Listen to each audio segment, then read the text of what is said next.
अस्सलाम वालेकुम, welcome back to my computer lecture series. मैं हूं आयशा आसिम। आज हम पढ़ने जा रहे हैं कंप्यूटर साइंस का चैप्टर नंबर 2 और इसका टॉपिक है discuss for loops in Python, explain it with an example. Python में फॉर लूप का क्या काम है और इसको एग्जांपल के थ्रू हमने एक्सप्लेन करना है। अच्छा, सीधी सादी बात है बच्चों, फॉर लूप क्या करता है? फॉर लूप बेसिकली एक मतलब कि पाइथन में फॉर लूप किसी भी काम को रिपीट करने के लिए किसी भी काम को बार बार रिपीट करने के लिए इस्तेमाल होता है। क्लियर है? ये सीधी सादी इसकी डेफिनेशन है।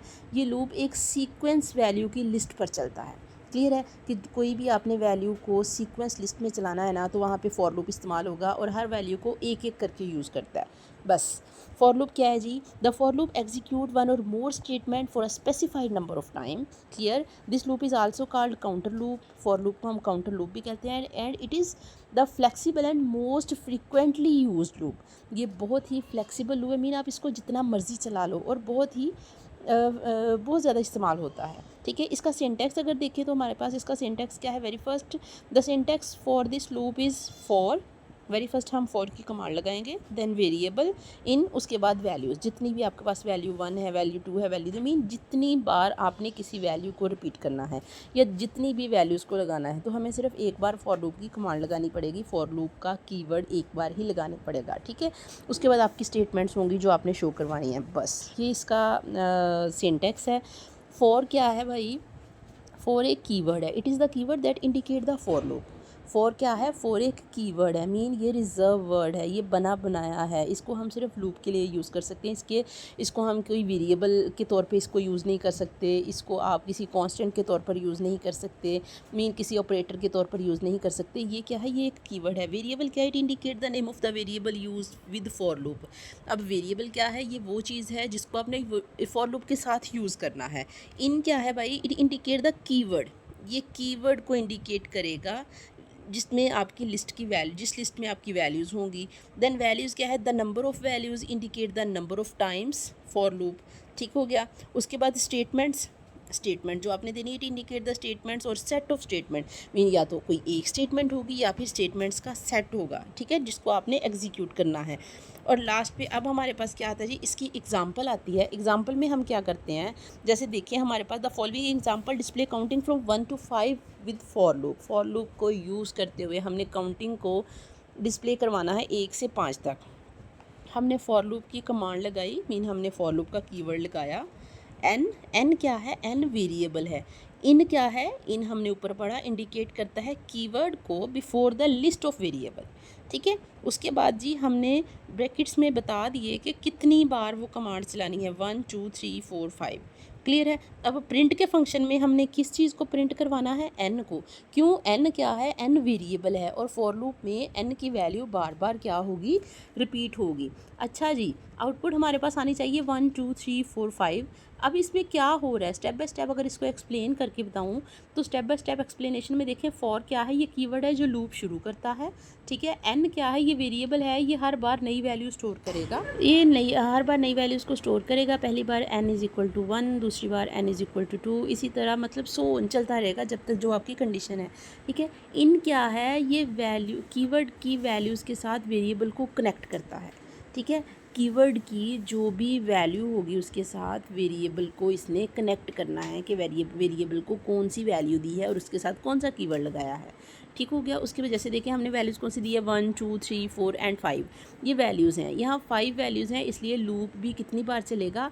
5 टाइम्स चलेगा। प्रिंट एन क्या है? प्रिंट एन है, ये स्टेटमेंट्स हर आइट्रेशन में एग्जीक्यूट होगी। जो प्रिंट एन की स्टेटमेंट है, ये हर मतलब कि जो भी आपकी आइट्रेशन है उसमें एग्जीक्यूट होगी। पहले एन की वैल्यू 1 है, 1 आपका एग्जीक्यूट होगा, फिर 2 बनेगी, फिर 3, फिर सो और इस तरह 5 तक जाएगी। ठीक है, अब बच्चों एक चीज़ है, आइट्रेशन क्या होती है? लूप के एक चक्कर को आइट्रेशन बोलते हैं। ठीक हो गया। आइट्रेशन किसे बोलते हैं? लूप जैसे ही n इज़ इक्वल टू 1, जब n की वैल्यू 2 आएगी, 2 होगी, तो लूप एक चक्कर अपना कंप्लीट कर लेगा। तो इसे क्या हम कहेंगे? लूप के एक चक्कर को क्या बोलेंगे? आइट्रेशन बोलेंगे। ठीक हो गया। अब देखो जी, इसमें हमारे पास क्या होगा कि जैसे ही हम फॉर लूप लगाएंगे, फॉर एन, आगे इनका कनेक्शन मतलब ये कनेक्ट करेगा फोर को, एन की वैल्यूज़ कितनी है? 1 2 3 4 5। आगे हम प्रिंट के फंक्शन में एन लगा देंगे। फोर लूप कितनी दफ़ा चलेगा? हर एक एक से एक बार मीन 1 + 1 + 1 + एक बार अगली वैल्यूज़ में जमा होता जाएगा, ठीक है। और जब तक वैल्यू 5 नहीं आती 5 नहीं आ जाएगी तब तक लूप एग्जीक्यूट होता जाएगा। प्रिंट n मतलब पहले n की वैल्यू 1 हो जाएगी, फिर लूप चलेगा, फिर n की वैल्यू 2 हो जाएगी, फिर चलेगा, फिर 3, फिर 4, फिर 5, इसी तरह लूप चलता रहेगा, ठीक है। ये चीज़ हमारी है। उसके बाद क्या है जी, इसमें इंपॉर्टेंट पॉइंट्स देखें, यहाँ पे क्या है कि फॉर लूप एक काउंटर लूप है, ठीक है। और ये किस लिए इस्तेमाल होता है, ये रेपिटिशन के लिए। आपने कौन सी वैल्यू या कितनी वैल्यूज़ को बार बार कितनी बार रिपीट करना है, जितनी वैल्यूज़ होंगी लूप उतनी बार चलेगा। यहाँ पे हमारे पास 5 वैल्यूज़ थी तो लूप कितनी बार चला, लूप 5 टाइम चला। हर बार वेरिएबल नई वैल्यू लेता है, ठीक है। वेरी फर्स्ट वेरिएबल की वैल्यू जो n नाम का वेरिएबल है उसकी वैल्यू 1 थी, सेकेंड टाइम उसकी वैल्यू 2 बन गई, थर्ड टाइम 3 बन गई, 4 टाइम 5 उसकी अगली बार 4 बन गई और लास्ट टाइम उसकी 5 बन गई। अगर आपने यहाँ पे 50 उसको लास्ट नंबर दिया हुआ है तो लूप कितनी दफ़ा चलेगा, लूप 50 टाइम चलेगा, ठीक है। अगर आपने उसका लास्ट नंबर 2 रखा हुआ है तो लूप 2 दफ़ा चलेगा। अगर आपने 10 रखा हुआ है तो लूप 10 टाइम चलेगा। ये लूप पे डिपेंड करता है, आपकी कंडीशन पे डिपेंड करता है कि आप उसको कितनी कंडीशन देते हो, कौन सी कंडीशन देते हो, ठीक है। ओके बच्चों, उसके बाद अगला पॉइंट है हमारा describe the use of range function, explain with example. Range function क्या है, इसको एग्जांपल के साथ बताना है भाई। अब देखें, इसकी सिंपल सी उर्दू में सिर्फ 2 लाइनों की डेफिनेशन है। रेंज फंक्शन क्या है, रेंज फंक्शन नंबर्स का सीक्वेंस बताता है, बस और कुछ नहीं है, ठीक है। रेंज फंक्शन क्या है, रेंज फंक्शन क्या बताता है, रेंज फंक्शन नंबर्स का सीक्वेंस बताता है और ज़्यादातर ये फॉर लूप के साथ इस्तेमाल होता है। अगर इसकी हम डेफिनेशन पढ़ लें, the range function return a sequence of numbers in a given range. जो भी आपने गिवन रेंज दी हुई है उसमें इसने सीक्वेंस बताना होता है। The most common use of this function is the iterate a sequence of numbers using loop, ठीक है। ये किसके साथ इस्तेमाल होता है, ये फॉर लूप के साथ यूज़ होता है। The syntax of using range function is as very first range, ठीक है। उसके बाद start, comma, stop, comma, step. अब ये क्या है भाई, पाइथन में देखें रेंज है, उसके बाद स्टार्ट, स्टॉप एंड स्टेप है। स्टार्ट क्या है, ये स्टार्टिंग नंबर होता है, ठीक है ना। जो भी आपने पॉइंट्स दिए हैं, जो भी आपने नंबर्स दिए हैं, उसका स्टार्टिंग नंबर क्या है, स्टार्ट है, ठीक है। अगर ना दें तो डिफ़ॉल्ट 0 होता है। मीन अगर आपने नंबर दे दिया है, ठीक है, तो स्टार्टिंग नंबर वो है। अगर आपने नहीं दिया तो खुद ब खुद 0 नंबर कंसीडर होगा स्टार्ट पे, क्लियर है। सेकंड क्या है, स्टॉप, ये एंडिंग नंबर होता है, ठीक है ना। जो स्टॉप होता है वो एंडिंग नंबर होता है, लेकिन रिमेंबर, याद रखने वाली बात है कि स्टॉप वैल्यू शामिल नहीं होती।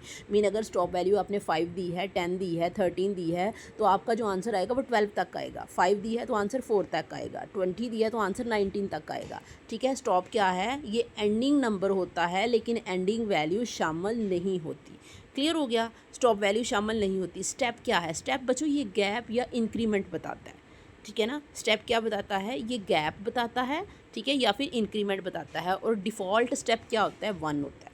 अगर आपने वैल्यू नहीं दी, आपने गैप नहीं दिया, आपने इंक्रीमेंट नहीं बताया, तो डिफ़ॉल्ट जो खुद ब खुद वैल्यू ऐड होगी वो क्या होगी, वो 1 होगी। अब एग्जांपल में देखें, हमारे पास है रेंज 5, ठीक है। आपने एक नंबर दे दिया है रेंज 5, तो इसकी आउटपुट हमारे पास क्या आनी चाहिए भी, आउटपुट आनी चाहिए। आपने इसमें स्टार्ट क्या था कि जो आप नंबर स्टार्ट करते हो अगर नहीं देते तो वो 0 बाय डिफ़ॉल्ट 0 होता है, ठीक है ना। एंड क्या है, एंड में आपकी जो वो एंडिंग पॉइंट होता है, लेकिन उसकी जो एंडिंग लिस्ट है, वो एंडिंग रेंज है, वो एंड वाला नंबर नहीं बताता, क्लियर है।